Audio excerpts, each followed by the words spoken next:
300. There are 300 operational landfills within the state of California, according to the United States Environmental Protection Agency. California has the most landfills than any other state or territory within the United States, which itself has around 2,600 landfills within its borders. Today, I'll be talking about a solution for this problem that our nation is facing: plastic-eating bacteria.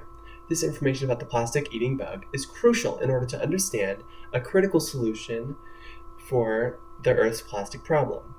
Every day, this problem gets worse. More plastic gets consumed, and the piles of garbage around our cities grow higher and higher. Our expansive use of plastics has dug us as Americans into a hole we cannot escape. This problem is universal, no matter if we live in Hawaii, California, or anywhere else in the United States. As a fellow American, I, too, have had many encounters with mountains of garbage. Similar to all of you, I would like to see these landfills cleared out as soon as possible.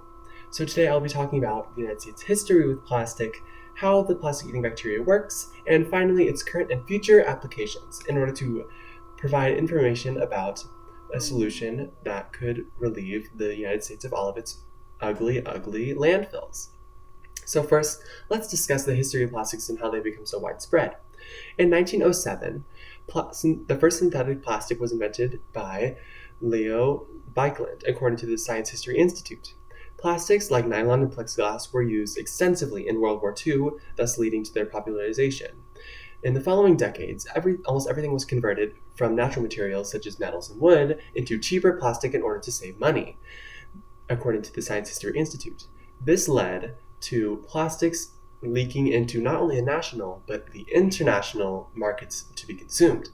There has been, and still is, much mistrust in the environmental implications of using plastic this much, including the Great Pacific Garbage Patch, which is a pile of garbage the size of Texas, and the chemicals that are found in plastic, such as bisphenol A and phthalates that leak into our food, water, and consequently our bodies, according to the Science History Institute. But our reliance on plastics has made them crucial for modern lifestyle. They are used in technology such as computers and cell phones, are used in medical equipment, and they are extremely cheap and inexpensive. According to the Worldwide Fund for Nature, or the WWF, common plastic products last for around 20 to 400 years before starting to decompose. This means that all of the plastic produced in the post-World War II plastics boom will be polluting our world for centuries to come. It is heartbreaking to think of all the environmental implications that this amount of garbage rotting on our planet has, but there is a solution: Aeginelissachiensis. So let's discuss how this bacteria eats the plastic.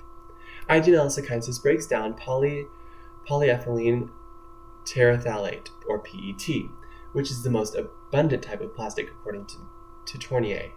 It does this by producing two enzymes that break down PET into digestible byproducts, according to the American Society for Microbiology. Firstly, it converts PET into monohydroxyethyl terephthalic acid, or MHET, with the PETase enzyme. After this, it further breaks down MHET with the MHETase enzyme into terephthalic acid and ethylene glycol, which are both molecules that can be metabolized by many, many microbes found in nature.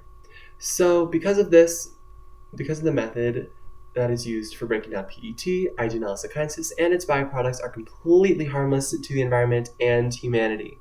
So of the 290 million tons of plastics produced annually, around 20 to 22% of them are made of PET, according to Tournier, thus making a large portion of previously undecomposable products much easier to get rid of.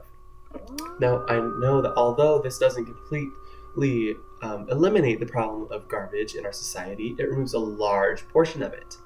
So now that we have talked about how the bacteria works, let's discuss how it is currently and in the future implemented. So scientists around the globe have been working with the bacteria in order to increase its efficiency. Laboratories are currently trying and succeeding on making the decomposition process of PET quicker. According to phys.org, labs in the United Kingdom and the United States have successfully made this process more rapid. Instead of the sequential use of PETase and MHETase, The scientists have linked the two enzymes and have made them attack the PET at the same time. This increased the process by 6-fold, believe it or not, making the bacteria even more commercially viable. Not only has this process been sped up, however, but a larger swath of plastic types have been able to be metabolized by this bacteria. For instance, according to Knott, in addition to depolymerizing PET plastics, it also metabolizes PEF, or polyethylene phthalate. PEF is a more environmentally friendly alternative to PET that has been slowly growing in popularity, according to Anna Maltev of phys.org. Both of these plastics are widespread, and it is very good that this enzyme is able to metabolize both, which means that we can get more plastic out of our landfills and our plastic management plants. So, with both the speed and the universality being increased by labs around the world, IG-L-Lysicyensis is quickly becoming an even more promising candidate for alleviating a large portion of the Earth's plastic problem. So, in conclusion, we have discussed the global issue of plastic buildup and the history of plastic in the United States, how IG-L-Lysicyensis works, and finally, its current and future uses. With this information, hopefully you can understand the plastic-eating bacteria and its crucial role in reducing the plastic of the world. These enzymes are a chance at salvation for the human race.